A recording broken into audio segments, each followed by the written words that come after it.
योगियों की दुनिया अलौकिक है, अद्भुत है और भव्य नज़ारा है, क्योंकि इन्हीं में से योगी तमाम सारे अखाड़े भी पैदा होते हैं और एक ऐसा रूप सामने दिखाई दे रहा है जो कि भगवान आदिदेव शंकर भगवान की तरह विराजमान है और हजारों रुद्राक्ष की माला इनके सिर पर है और बदन पर पूरे पर लपेटे हुए हैं। एक ऐसे योगी, आप योगियों की उस दुनिया से हैं जहां दर्शन दुर्लभ होते हैं। आज हम लोग इस प्रयागराज की धरती पर आप जैसे योगियों के दर्शन कर रहे हैं, उसके लिए क्या कहेंगे और कैसा महसूस हो रहा है आपको इस प्रयागराज में? गजाननं भूतगणादिसेवितं कपितजम्बोफलचारुभक्षणम् उमासुतं शोकविनाशकारकं नमामि विघ्नेश्वरपादपङ्कजं। श्रीपते हर हर महादेव हर हर हर। आपने सवाल किया कि योगी जन किस प्रकार कुंभ के अंदर दर्शन होते हैं। योगी जन कुंभ के अंदर कुंभ के स्नान के बाद ही अपने अपने कंदराओं अपने अपने गुफाओं में चले जाते हैं। वहाँ से वापस कुंभ जब आता है तभी यहाँ के हो आप इस संसार जगत को दर्शन देते हैं कि ये भाव जब जंगलों में रह के तपस्या करते हुए जगत का कल्याण, जगत के हित के लिए, इस सनातन के हित के लिए ये तपस्या करके जगत को ये दर्शाते हैं कि ये तपस्या का अधिकार सभी को है, सेवा का अधिकार सभी को है, भजन का अधिकार सभी को है। वैश्य कली काल के अंदर तो क्या है, उल्टा नाम जब तक जाना वाल्मीकि ब्रह्म समाना। एक राम नाम का सुमरन करने से भी भवसागर से पार उतर जाएगा।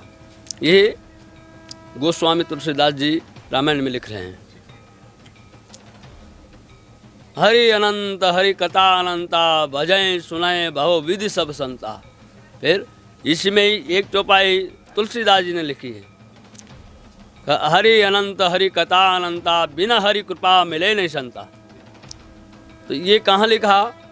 जब जब बाबर ने तुलसीदास जी को जेल कैद में डाल दिया, उस समय उन्होंने हनुमान चालीसा अपने मुखारबंद से उसको लिखा, बनाया उस जेल के अंदर।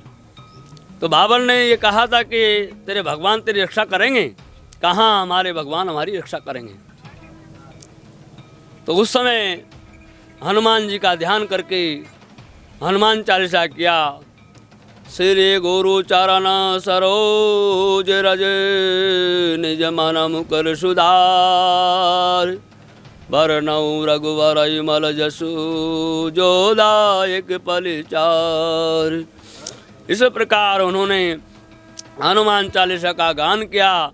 उस समय सब हनुमान जी महाराज ने वहाँ बंदरों की तादाद पर बंदर ही बंदर कर दिया।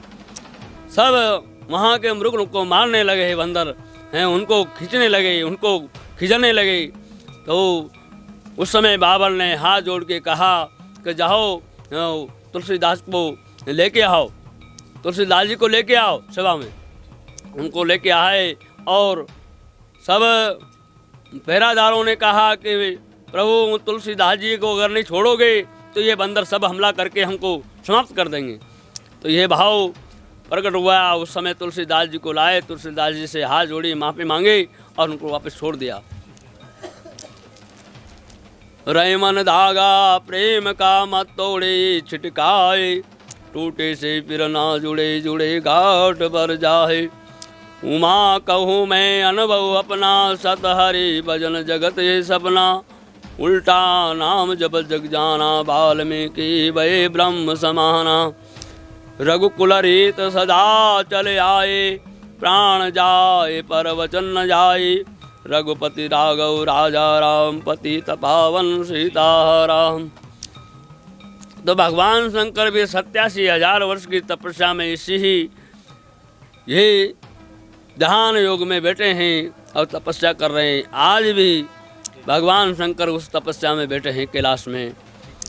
जब तक भगवान नारायण का कलिंग अवतार नहीं होगा संबल में, जहाँ तक भगवान नारायण भगवान शंकर तपस्या में लीन रहेंगे। जब भगवान नारायण कलिंग अवतार होके वैष्णो देवी से विवाह करेंगे तब भगवान शंकर की समाधि टूटेगी।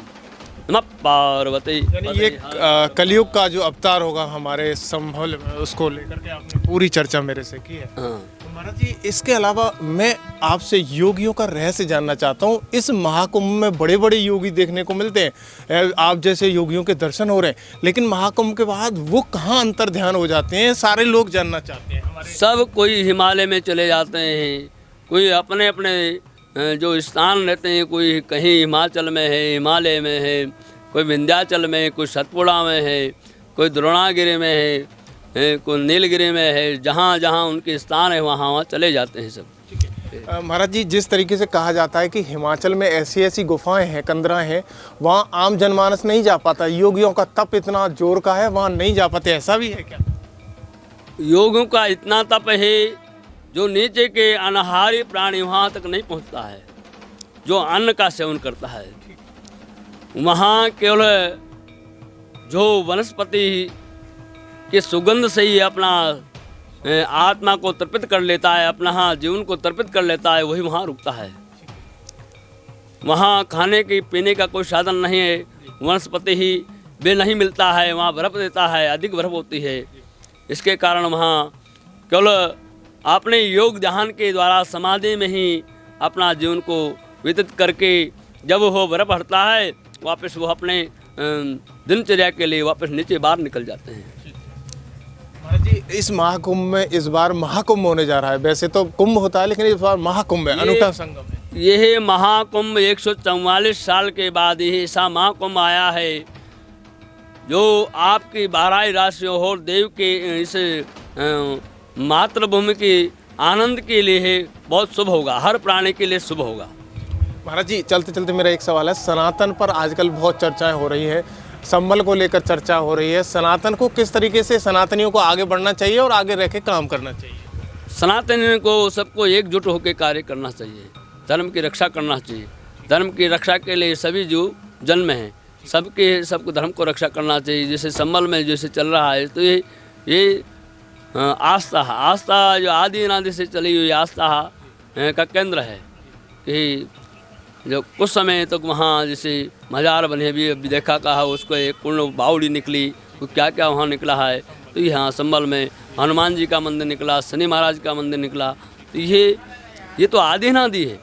हाँ, यहाँ महाराज जी, मेरा एक सवाल है, आप कितने रुद्राक्ष की माला पहने हुए हैं? इसमें 11,000 रुद्राक्ष है, और माला का तो कोई पता नहीं, 11,000 रुद्राक्ष है। माला अनलिमिटेड है, रुद्राक्ष 11,000 रुद्राक्ष। महाराज जी, रुद्राक्ष की खासियत क्या होती है और क्यों पहनते हैं? रुद्राक्ष की खासियत ये है, 5 तत्व का प्रतीक है। 5 तत्व से ही समकरण जो होते हैं उनसे रोकता है और अपने शरीर को पूर्ण ऊर्जा देता है। महाराज जी, आम जनमानस क्या रुद्राक्ष पहन सकता है ऐसा? आम जनमानस रुद्राक्ष पहन सकता है, पर गुरु के आदेश के बिना उस रुद्राक्ष को धारण नहीं करना चाहिए। रुद्राक्ष गुरु का दिया हुआ रुद्राक्ष आपको 100 से 100 गुना फायदा देगा, और आप स्वयं पहनेंगे तो वो रुद्राक्ष 25% कार्य करेगा। यानी रुद्राक्ष कार्य नहीं करता बिना गुरु के? बिना गुरु के शब्द के बिना वो कार्य नहीं करता ना। वो कहते भी हैं कि बिना गुरु के ज्ञान भी नहीं होता। ज्ञान नहीं होता। गुरु कहा जाता है गुरु ब्रह्मा गुरु विष्णु। गोविंद दोनों कड़े काके लागो पाए, बलिहारी गुरु आपने गोविंद दियो बताए। तो भगवान नारायण के पैर नहीं लगा, पहले गुरु जी के पैर लग के नारायण ने बताया कि देखो गुरु के लगो पैर। नारायण ने क्या कहा? गुरु बड़ा है, हमसे भी बड़ा गुरु है। तो भगवान नारायण ने भी गुरु बनाए, भगवान कृष्ण ने भी गुरु बनाए, भगवान राम ने भी गुरु बनाए, भगवान शंकर ने भी गुरु बनाए। भगवान होते हुए भी गुरु बनाया, गुरु ब्रह्मा तभी कहा गया। महिमा इसीलिए ही तो गुरु महिमा है। गुरु ब्रह्मा गुरु विष्णु गुरु देव महेश्वर, गुरु साक्षात परब्रह्म, उससे भी ऊपर परब्रह्म, तस्मै श्री गुरुवे नमः।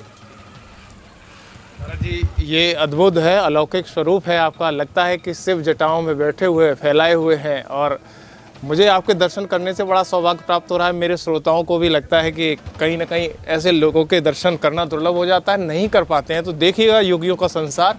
इस प्रयागराज नगरी से हम लोगों ने बातचीत की है। रुद्राक्ष की माला पहने हुए महाराज जी हैं, इन्होंने बेबाक राय हमें दी है और खबर एक्सपर्ट के माध्यम से हम लोग आपको दिखा रहे हैं।